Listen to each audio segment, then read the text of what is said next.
ఆ సంకీర్తన మనం చూస్తున్నట్లయితే 8వ సంకీర్తన భక్తుడైన దావీదు రచించినట్లుగా మనం చూస్తూ ఉన్నాం. ఈ సంకీర్తనలో మొట్టమొదటిగా మనం చూసినట్లయితే, యెహోవా మా ప్రభువా, ఆకాశంలో నీ మహిమను కనపరచువాడా, భూమి అంతటా నీ నామమును ఎంత ప్రభావము కలది. చక్కగా ఆయన మహిమల గురించి, ఆయన ప్రభావాన్ని గురించి భక్తుడైన దావీదు మాట్లాడుతూ ఉన్నాడు. ప్రియమైనటువంటి దేవుని బిడ్డలారా, మన దేవుడు గొప్పవాడు, మన దేవుడు సర్వశక్తివంతుడు, మన దేవునికి అసాధ్యమైనది ఏది కూడా లేదు. ప్రియమైనటువంటి దేవుని బిడ్డలారా, అందుకనే ఆయన ప్రభావము ఎంత ఉన్నతమైనది అంటే, ఆకాశంలో నీ మహిమను కనపరిచే దేవుడు. ప్రియమైనటువంటి దేవుని బిడ్డలారా, మనం కానీ చూసినట్లయితే ఆయన ప్రభావము, ఆయన గొప్పతనాన్ని మనం కానీ చూసినట్లయితే, మొట్టమొదటిసారిగా మనం కానీ చూస్తే యోహాను రాసిన మరి సువార్త 11వ అధ్యాయంలో మనం కానీ చూసినట్లయితే,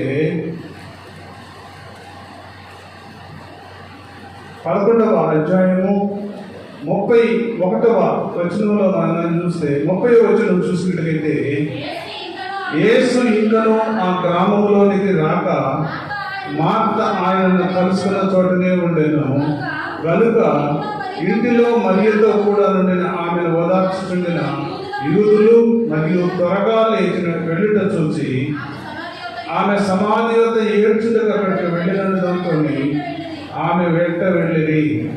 ఆమె అంతటా మరియ యేసు ఉన్న చోటుకు వచ్చి ఆయనను చూచి ఆయన పాదముల మీద పడి, ప్రభువా, నీవిక్కడ వెళ్ళినలా నా సహోదరుడు చావకుండునెను. చూడండి ప్రియమైనటువంటి దేవుని బిడ్డలారా, ఇక్కడ ఇద్దరు మనుషులని చూపిస్తూ ఉన్నాడు. పరిశుద్ధాత్మ దేవుడు, యేసు ప్రభువు చాలా ఇష్టమైన గ్రామము బేతనియ గ్రామం. ఆ గ్రామము చాలా ఇష్టమైన గ్రామం. ఆ గ్రామంలో ఒక చిన్న ఫ్యామిలీ, ఒక చిన్న కుటుంబం ఉన్నది.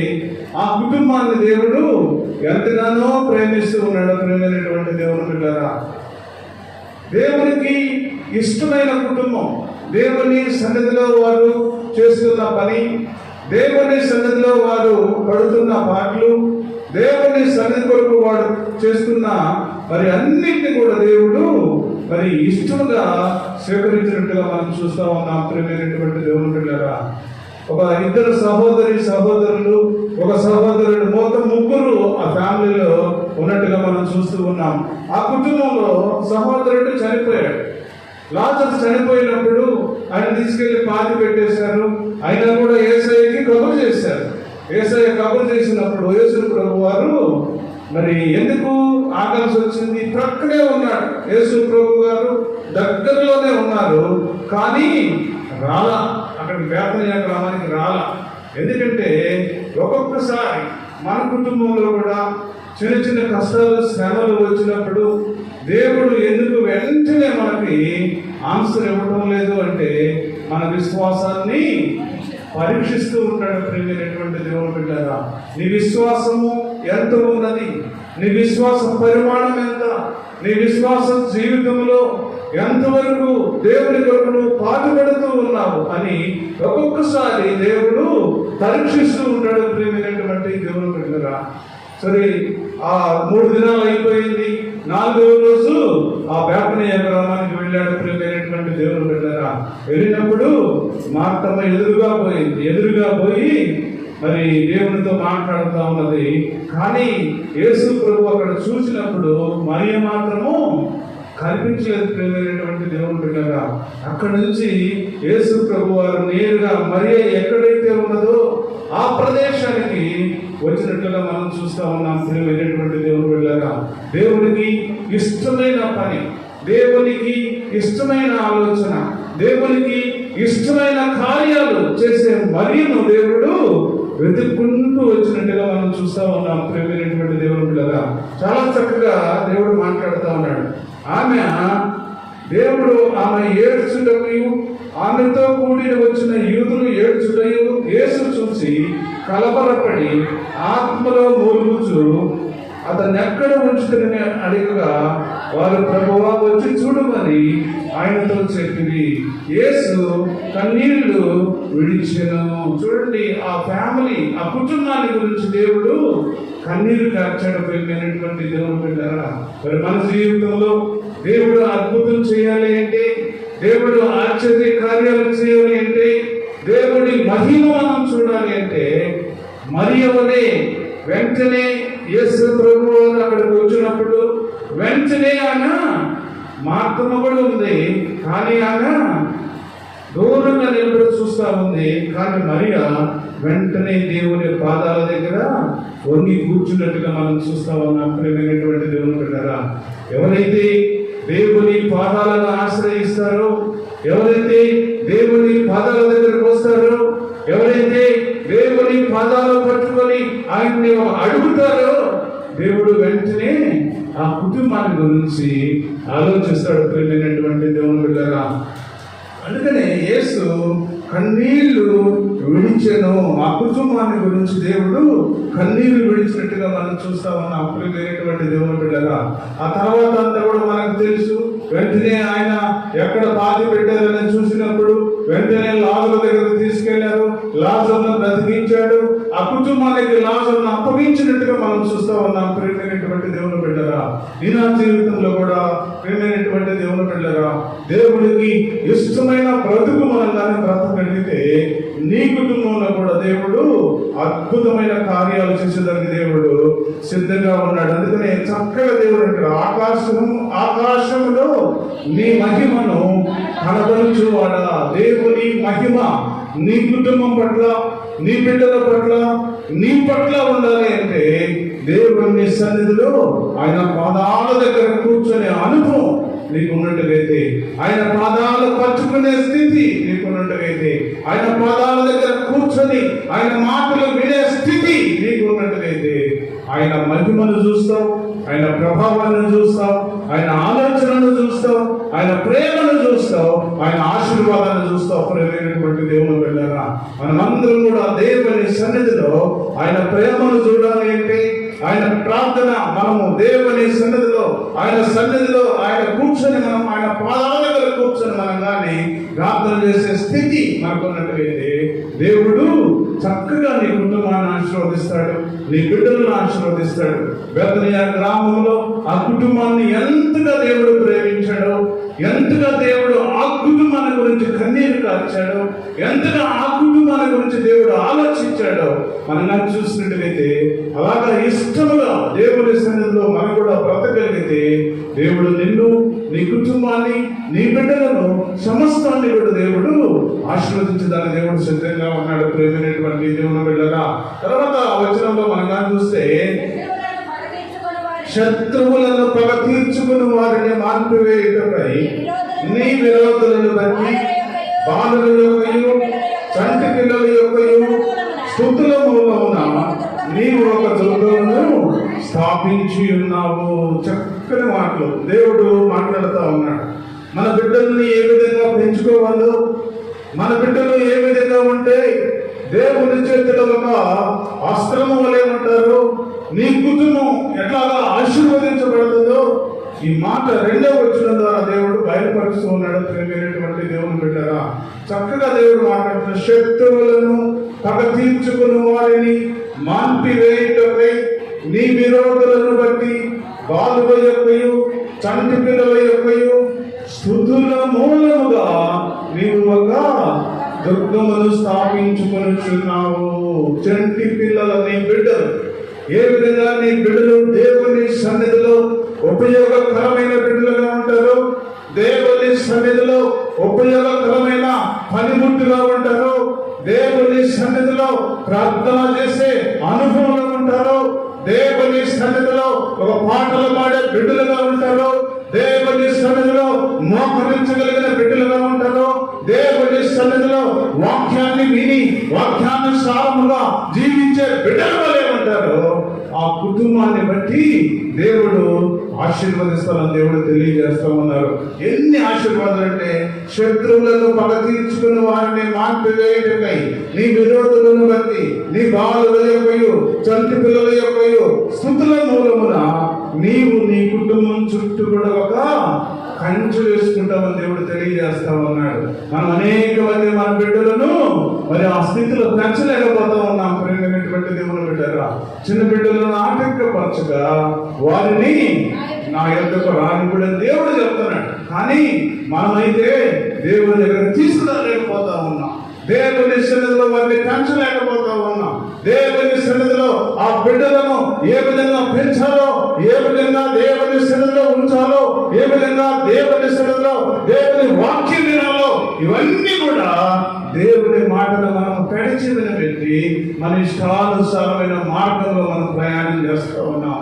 దేవునటువంటి దేవుని బిడ్డరా, ఎందుకంటే మరి మనకు పనులు ఉండవచ్చు, మనకు అనేక రకాలుగా ఉండవచ్చు, కానీ దేవుడు ఏది ఇచ్చినా సరే, నీకు ఆస్తి ఇచ్చినా దేవుడు ఇచ్చిందే, నీకు ఆరోగ్యం ఇచ్చినా దేవుడు ఇచ్చిందే, నీకు చదువు ఇచ్చినా దేవుడు ఇచ్చిందే, నీకు ఏది ఇచ్చినా కూడా దేవుడు ఇచ్చిందే. ప్రియమైనటువంటి దేవుడు బిడ్డరా, నువ్వు దేవుడి దగ్గరకు రాకుండా, దేవుడిని ఆశ్రయించకుండా, ఇచ్చిన దానికోసం దేవుడిని మహిమపరచకుండా ఇష్టానుసారమైన మార్గంలో నువ్వు ప్రయాణం చేస్తూ, ఇష్టానుసారమైన ఆలోచనతో నువ్వు ప్రయాణం చేస్తూ ప్రేమైనటువంటి దేవుని బిడ్డరా, చక్కగా దేవుడు ఈ మధ్యాహ్న కాల సమయంలో నీ బాలుల యొక్కయు చంటి పిల్లల యొక్కయు స్తుతుల మూలమున నీవు ఒక దుర్గమును స్థాపించుకొనుచున్నావు. చక్కగా పిల్లలందరినీ కూర్చోబెట్టుకొని సాయంకాలం పూట మరి పొద్దున పూట దేవుని నువ్వు స్తుతించగలిగినట్టుగైతే చంటి పిల్లల స్తుతుల మూలముగా నీవు ఒక దుర్గమును స్థాపించుకుంటావు. మరి ఏ కుటుంబం చుట్టూ ఏ విధంగా దేవుడు కంచె వేశాడో, ఏ విధంగా కంచె అంటే మన కంచె వేయడం కాదు, ప్రేమైనటువంటి దేవుడు బిడ్డరా, ప్రార్థన అనే కంచె ఏడు వేసుకున్నాడు. ఎల్లప్పుడూ ప్రార్థన చేసేవాడు, ఎల్లప్పుడూ తన బిడ్డల కొరకు ప్రార్థించుకునేవాడు. ఉదయము సాయంకాలము పడుకునేటప్పుడు, వారు లేచినప్పుడు వారు ఏదైనా తప్పు చేశాడేమో అని చెప్పి ప్రతి ఒక్క బిడ్డ దగ్గరికి వెళ్ళి ప్రార్థన చేసేవాడు. ప్రేమైనటువంటి దేవుని బిడ్డరా, ఆ విధంగా ఆయన తన కుటుంబం చుట్టూ కూడా ఒక బలమైన ప్రార్థన కంచె వేసుకున్నాడు. ప్రేమైనటువంటి దేవుని బిడ్డరా, ఒక కంచె వేసుకున్నప్పుడు సాతాను అంటూ ఉన్నాడు, దేవునితో అంటూ ఉన్నాడు, నా కుమారుడైన ఏడు సంగతిని ఆలోచించావు అంటే, ఏం ఆలోచించమంటావు ప్రభువా? ఆయన ఇంటి చుట్టూ కూడా నువ్వు కంచె వేస్తావు కదా, మరి ఆ కంచెను తీసివేస్తే నేను లోపలికి వెళ్తా అని సాధారణకే వారి వలగాల ఆ కుటుంబం చుట్టూ మరి కంచె వేసుకున్న ఆ దేవుడు తీసివేస్తేనే తప్ప ఈ లోకంలో మనుషులు తీసివేయలేరు. ప్రేమైనటువంటి దేవుని బిడ్డరా, అలాగా మనం కూడా మన జీవితంలో మన బిడ్డలు కానీ దేవుని సన్నిధిలో ఉంచగలిగితే, దేవుని సన్నిధిలో స్తుతించగలిగితే, దేవుని సన్నిధిలో ఆరాధించగలిగితే, దేవుని సన్నిధిలో ప్రార్థనను కంచె వేయగలిగితే ఏ శోధన కూడా నీ కుటుంబాన్ని దరిచేరతో దేవుడు తెలియజేస్తా ఉన్నాడు. ప్రేమైనటువంటి దేవుని బిడ్డరా, దేవుడు నీకు మంచి ఆశీర్వాదం ఇస్తాడు, దేవుడు నీకు మంచి ఆరోగ్యం ఇస్తాడు, దేవుడు నీకు చక్కని మరి ఆ చదివిస్తాడు, దేవుడు నీకు మంచి నీ కుటుంబంలో అనేక ఆశీర్వాదాలతో నీ బిడ్డల ప్రవర్తనను బట్టి, నీ బిడ్డల స్తుతులను బట్టి, నీ బిడ్డల ప్రార్థన శక్తిని బట్టి నీ కుటుంబాన్ని దేవుడు ఆశీర్వదిస్తాడు. ప్రేమైనటువంటి దేవుని బిడ్డరా, తర్వాత వచ్చిన చూస్తే, నీ చేతి పని అయిన నీ ఆకాశములను నీవు కలుగ చేసిన నక్షత్రములను నేను చూడగా, నీవు మనుషుని జ్ఞాపకం చేసుకున్నటకు వాడు ఏ పాటి వాడు, నీవు నరపుత్రుని దర్శించుటకు వాడు ఏ పాటి వాడు. చక్కగా దేవుడు మధ్యాహ్న కాల సమయంలో మాట్లాడుతూ ఉన్నాడు. నీ చేతి పని అయిన నీ ఆకాశములను నీవు కలుగ చేసిన నక్షత్రములను నేను చూడగా, నీవు మనుషుని జ్ఞాపకము చేసుకున్నటకు వాడు ఏ పాటి వాడు, నీవు నరపుత్రుని దర్శించుటకు వాడు ఏ పాటి వాడు.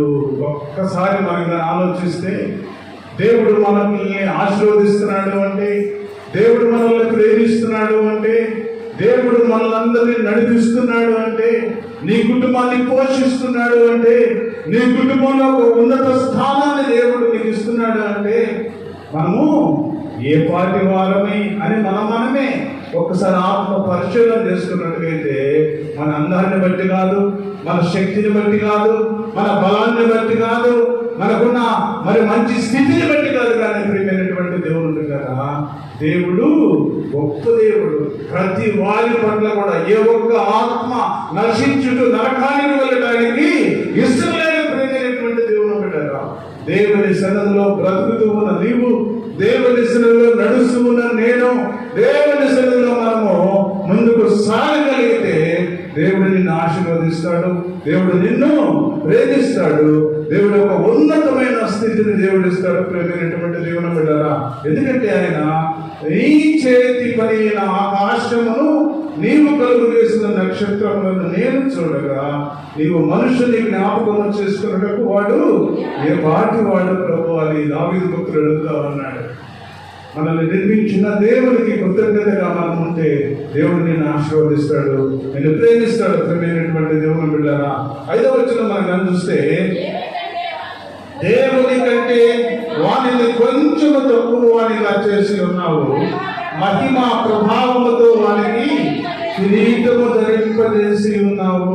చూడండి ప్రియమైనటువంటి దేవుని బిడ్డలారా, దేవుడు ఆదిలో మరి ఆయన దేవుని ఆత్మ జలముల మీద అల్లాడుతూ ఉన్నప్పుడు, సృష్టిని కలిగించాలని ఆయన ఆలోచన వచ్చినప్పుడు అన్ని కలిగించాడు. 6 దినాలు అన్ని కలిగించిన తర్వాత ఆయనకు ఒక కొరత ఉన్నది.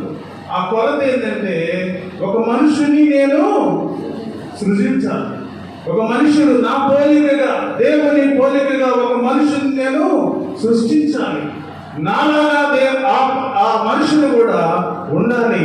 ఈ నేను ఏదైతే చేశానో ఈ సృష్టిని, జలాలు చరాలు అన్నిటినీ కూడా ఆయన ఆధీనంలో ఉండాలని దేవుడు మరి మనుషుని సృజించినట్టుగా మనం చూస్తూ ఉన్నాం. ప్రేమైనటువంటి దేవుడు అందుకని అంటున్నాడు, దేవుని కంటే వానిని కొంచెము తక్కువ వానిగా చేసి ఉన్నావు, మహిమ ప్రభావముతో వానికి కిరీటము ధరింపజేసి ఉన్నావు.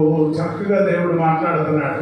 ఈ మధ్యాహ్న కాల సమయంలో నిన్ను ఒక పనికి రాని స్థితిలో ఉన్న నిన్ను, ఒక పనికి మారిన స్థితిలో ఉన్న నీవు, దేవునికి దూరంగా బ్రతుకుతూ ఉన్న నీవు, దూరస్తుడిగా ఉంటున్న నీవు ఒక మంచి స్థితిలో ఉండాలని, ఒక మంచి వ్యక్తిగా నువ్వు బ్రతకాలని, ఒక మంచి స్థితిలో ఉండాలని నీకు అయినా ఒక మహిమ కిరీటాన్ని దేవుడు దయచేశాడు. ప్రియమైనటువంటి దేవుని బిడ్డలారా, దేవుడు మాట్లాడుతున్నాడు. ఈ మధ్యాహ్న కాల సమయంలో మనల్ని సృజించిన దేవుని కొరకు నువ్వు ఏమి చేస్తూ ఉన్నావు? ఆత్మ పరిశీలన.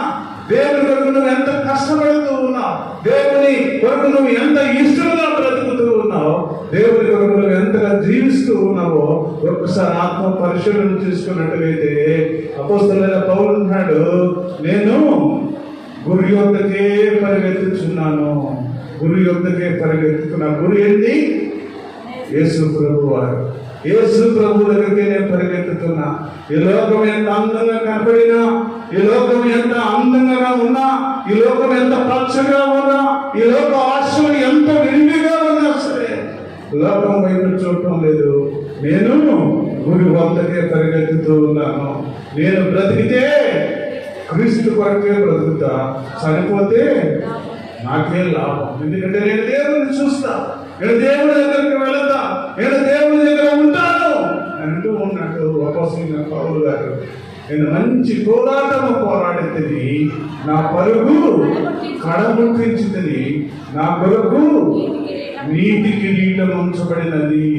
మనం కూడా అలాగా జీవిస్తే, మనం కూడా అలాగా బ్రతికితే, మనం కూడా ఆ విధంగా ముందుకు సాగలిగితే నీకు కూడా దేవుడు ఒక కిరీటాన్ని ఇవ్వబోతూ ఉన్నాడు. ప్రియమైనటువంటి దేవుని బిడ్డలారా, ఆ కిరీటాన్ని పెట్టుకొని ఆ మధ్య ఆకాశములో ఆ మంచిని ఆ పరిస్థితుల మధ్య దేవుని స్తుతిస్తూ, దేవుని ఆరాధిస్తూ, దేవుని మహిమపరుస్తూ ఎల్లప్పుడూ దేవుని సన్నిధిలో బ్రతికే అనుభవం నీకు కావాలి. కావాలి అంటే ఆ నీతి కిరీటాన్ని నువ్వు పొందుకోవాలని దేవుడు తెలియజేస్తా ఉన్నాడు. ప్రియమైనటువంటి దేవుని బిడ్డలారా, అందుకని అంటున్నాడు ఇక్కడ, మహిమ ప్రభావముతో వారికి కిరీటము ధరింపజేసి ఉన్నావు. ఆ మహిమ కిరీటము నువ్వు కూడా పొందుకోవాలి అంటే అపోస్తలుడైన పౌలు ఏ విధంగా బ్రతికాడు, ఏ విధంగా జీవించాడు, ఏ విధంగా ముందుకు సాగాడో, ప్రియమైనటువంటి దేవుని బిడ్డలారా, అదే విధంగా మనం కూడా ముందుకు సాగగలిగితే, అదే విధంగా మనం కూడా నడవగలిగితే, అదే విధంగా మనం కూడా ముందుకు సాగి దేవుని సన్నిధిలో ఆరాధించగలిగితే, ప్రియమైనటువంటి దేవుని బిడ్డలారా, నీకు కూడా దేవుడు ఒక నీతి కిరీటాన్ని దేవుడు ఇచ్చేదానికి దేవుడు సిద్ధంగా ఉన్నాడు. ప్రియమైనటువంటి దేవుని బిడ్డలారా, తర్వాత వచనాల్లో మనం కానీ చూస్తే, నీ చేతి పనుల మీద వారికి అధికారం ఇచ్చి ఉన్నావు. గొర్రెలన్నిటినీ, ఎడ్లన్నిటినీ, అడవి మృగములు, ఆకాశ పక్షులు, సముద్ర మత్స్యములను, సముద్ర మార్గములో సంచరించే వాటన్నిటినీ వారి పాదముల కింద నీవు ఉంచి ఉన్నావు. ఎంత గొప్ప దేవుడు చూడండి. ప్రియమైనటువంటి దేవుని బిడ్డలారా, ఆయన 6 దినాలు ఈ సృష్టిని తయారు చేసి, ఈ 6 దినాలు దేవుని కొరకు ఆయన, మరి మన కొరకు ఆయన తయారు చేసిన సృష్టిని అంతటినీ కూడా, ఈ భూమి, సూర్యుడు, చంద్రుడు, ఆకాశము, నక్షత్రాలు, సముద్రము, సముద్రములో ఉండే జలచరాశులు, మరి అనేక రకాలైన పక్షులు, అనేక రకాలైన జంతువులు, వీటన్నిటినీ కూడా నీ పాదాల కింద ఉంచినట్టుగా మనం చూస్తూ ఉన్నాం. ప్రియమైనటువంటి దేవుని బిడ్డలారా, ఆదాము తప్పు చేసిన తర్వాత, మరి ఆ పాపంలో పడిన తర్వాత, భార్య మాటని ఆ పండు తిన్న తర్వాత అంటూ ఉన్నాడు దేవుడు, ఎక్కడి నుండి నీవు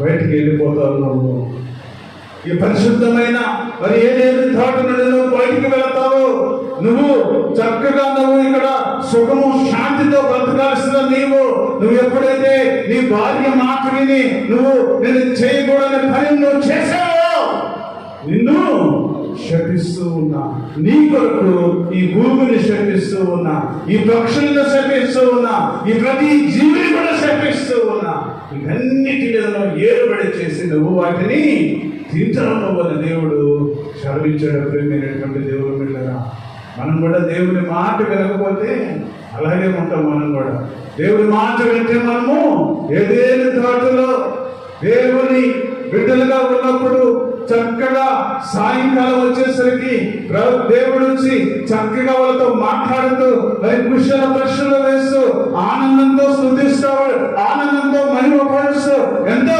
ఉల్లాసంగా ఆశీర్వాదంగా గడిపిన దినాల్లో వాళ్ళు ఉన్నారు. ప్రియమైనటువంటి దేవుని బిడ్డలారా, దేవుని మాట ఎప్పుడైతే వినలేదో, దేవుని మాట ఎప్పుడైతే పెడచెవిన పెట్టారో, దేవుని మాటకు ఎప్పుడైతే లోపడలేదో వాళ్ళు బయటకు వెళ్ళిపోయారు. ప్రియమైనటువంటి దేవుని బిడ్డలారా, ఆశీర్వాదం నుండి బయటికి వెళ్ళిపోయారు. బయటికి వెళ్ళిన తర్వాత నువ్వు ఎంతో కష్టపడతావు. ఇక్కడ నుంచి నువ్వు చెమటను చిందించి నువ్వు ఈ భూమిని శేత్యపరుచుకొని నువ్వు కడుపు నింపుకుంటావని దేవుడు వారిని శపించినట్టుగా మనం చూస్తూ ఉన్నాం. ప్రియమైనటువంటి దేవుని బిడ్డలారా, మనం కూడా అంతే. దేవుని మాట వినకపోతే అలాంటి కష్టాలే వస్తాయి. దేవుని మాట వినకపోతే అలాంటి శ్రమలే వస్తాయి. దేవుని మాట వినకపోతే, దేవుని లోబడకపోతే అలాంటి కష్టాలే మన కుటుంబంలో కూడా వస్తాయి. ప్రియమైనటువంటి దేవుని బిడ్డలారా, అందుకని అంటున్నాడు దేవుడు చక్కగా వాటన్నిటిని కూడా మన పాదాల కింద ఉంచినప్పుడు మనము అన్ని కూడా స్వతంత్రించుకుంటూ దేవుని, ఇవన్నీ ఎవరిచ్చారు? దేవుడే ఇచ్చాడు కదా. అందుకని దేవుని మహిమపరచాలి. మనం దేవుని అన్ని ఇచ్చిన దేవుని మనం మహిమపరచకుండా, అన్ని ఇచ్చిన దేవుడిని మహిమపరచకుండా, దేవుని ఆరాధించకుండా, దేవుని సన్నిధికి రాకుండా మనం ఇష్టానుసారంగా మనం బ్రతుకుతూ, ఇష్టానుసారమైన ఆలోచన చేస్తూ, నాకేం పర్వాలేదు, ఇకేమి నా బ్రతుకు ప్రమాణంగా ఉంది, నాకు చక్కగా ఇల్లు ఉంది, ఆస్తి ఉంది, అంతస్తు ఉంది, ఉద్యోగం ఉంది, నాకేం పర్వాలేదు అనుకుంటూ విస్తారమైన జీవితం జీవిస్తూ ఉన్నారు. ప్రియమైనటువంటి దేవుని బిడ్డలారా, దేవుడు మరి ఇవన్నీ చూస్తూ ఉన్నాడు. ఇవన్నీ కూడా అది దేవుడు ఇచ్చిన వాటిని మనం అనుభవిస్తూ దేవునిని మనము స్తుతించే వారిగా, దేవుని మహిమను పరిచే వారిగా, దేవుని ఆరాధించే వారిగా, ఇచ్చిన దేవుణ్ణి ఇంకా గొప్ప చేసే వారిగా మనం ఉంటే దేవుడు ఇంకా ఇస్తాడు. ప్రేమైనటువంటి దేవుని బిడ్డ అంటున్నాడు, నువ్వు ఏ కొలతతో అయితే దేవుని దగ్గరకు వస్తావో ఏమిస్తాడంట, అదే కొలతతోటి నీకు కూడా దేవుడు ఇస్తాడు. మనం ఏ కొలతతో వస్తూ ఉన్నా, దేవుని సన్నిధిలో మనం ఏ కొలతతో దేవుని సన్నిధిలో బ్రతుకుతూ ఉన్నాం, ప్రతి విషయంలో కూడా దేవునికి ఇచ్చేదానిలో కానీ, దేవుని బిడ్డలకు ఇచ్చేదానిలో కానీ, దేవుని ఆరాధించే విషయంలో కానీ, దేవుని మహిమపరిచే విషయంలో కానీ, దేవునికి ప్రార్థన చేసే పరిస్థితుల్లో కానీ, దేవుని సంఘం కొరకు నువ్వు ప్రయత్నం చేసే స్థితిలో కానీ, నువ్వు ఏ కొలతతో దేవుని సన్నిధిలో బ్రతుకుతూ ఉన్నావో ఆత్మ పరిశీలన చేసుకో. ప్రేమైనటువంటి దేవుని బిడ్డలారా, ఏ కొలతతో అయితే మనం దేవుని సన్నిధిలో బ్రతుకుతూ ఉంటామో అదే కొలతతో దేవుడు నీకు కూడా ఇస్తాడు. కానీ కొలత మారదు. దేవుని సన్నిధిలో మనము ఒక్క 10 నిమిషాలు దేవుని సన్నిధిలో ఉంటే ఒక 10 నిమిషాలే ఆశీర్వాదం నీకు వస్తుంది. కానీ అరగంట దేవుడు నీకు ఆశీర్వాదం ఇవ్వడు. ప్రేమైనటువంటి దేవుని బిడ్డలారా, దేవుడు మాట్లాడుతూ ఉన్నాడమ్మా, ఈ మధ్యాహ్న కాల సమయంలో నీ కొలత ఏంటో నువ్వు చూసుకో, ఆత్మ పరిశీలన చేసుకో. ఈ మధ్యాహ్న కాల సమయంలో దేవుడు చాలా స్పష్టంగా మాట్లాడుతూ ఉన్నాడు. ప్రేమైనటువంటి దేవుని బిడ్డలారా, నీ కొలత ఏంటి?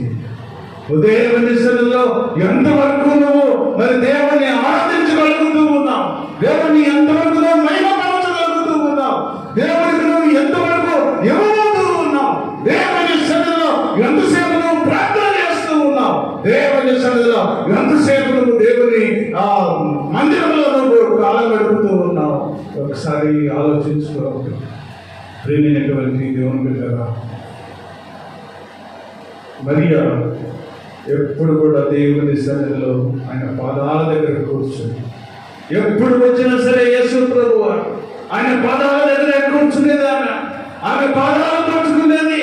అయ్యా నువ్వు ఇక్కడ ఉంటే అయ్యా నేను ఆశీర్వదించబడేదాన్ని అని దేవుని అడుగుతూ ఉంది. ప్రేమైనటువంటి దేవుని బిడ్డ, మనం కూడా దేవుని పాదాల దగ్గర కూర్చునే అనుభవం మనకు ఉన్నట్లయితే, దేవుని పాదాల దగ్గర కూర్చునే స్థితి మనకు కూడా ఉన్నట్లయితే, మరియా కుటుంబంలో ఎంత ఆశీర్వాదమో, పట్టలేనంత ఆశీర్వాదం, ఈ లోకంలో ఎవరు కూడా చేయలేని ఆశీర్వాదం అని ప్రేమైనటువంటి దేవుని బిడ్డలారా, నీ కుటుంబంలో కూడా అలాంటి ఆశీర్వాదం దేవుడు ఇవ్వబోతా ఉన్నాడు.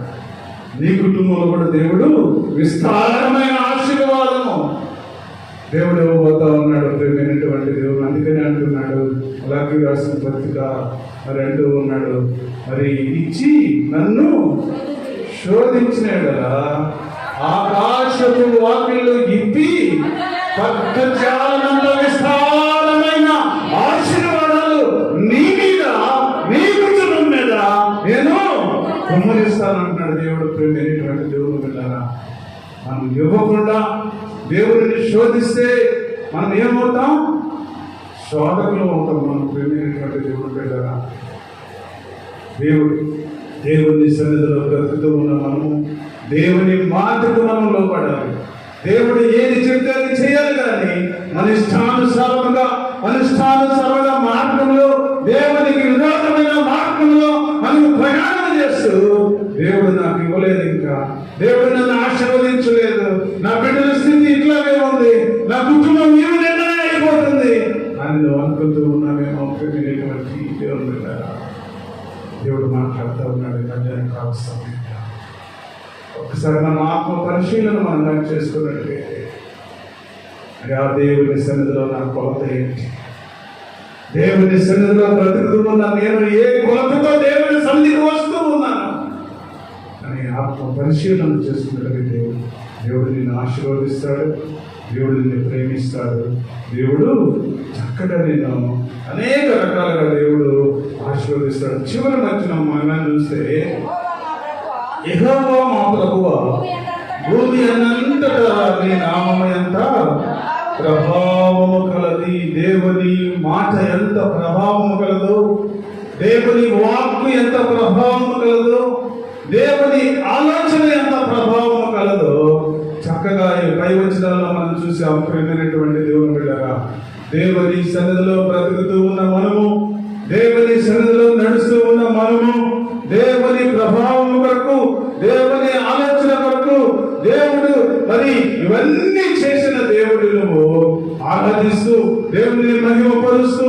దేవునికి కృతజ్ఞతలుగా నువ్వు కానీ జీవిస్తే దేవుడు నిన్ను గొప్పగా ఆశీర్వదిస్తాడు. దేవుడు నిన్ను ప్రేమిస్తాడు. దేవుడు నీ బిడ్డలను, నీ కుటుంబాన్ని ఉన్నతమైన స్థితిలో దేవుడు ఉంచి, దేవుడు ఒక ఉన్నతమైన మార్గంలో నీ కుటుంబాన్ని ఉంచుతాడు. ప్రియమైనటువంటి దేవుని బిడ్డలారా, అతి కృప నీకును, నీ కుటుంబానికి, నీ బిడ్డలకు దేవుడు మరి సంఘానికి కూడా దయచేయునుగాక. చిన్న ప్రార్థన చేసుకొని మనం ముందుకు వెళ్దాం. మమ్మల్ని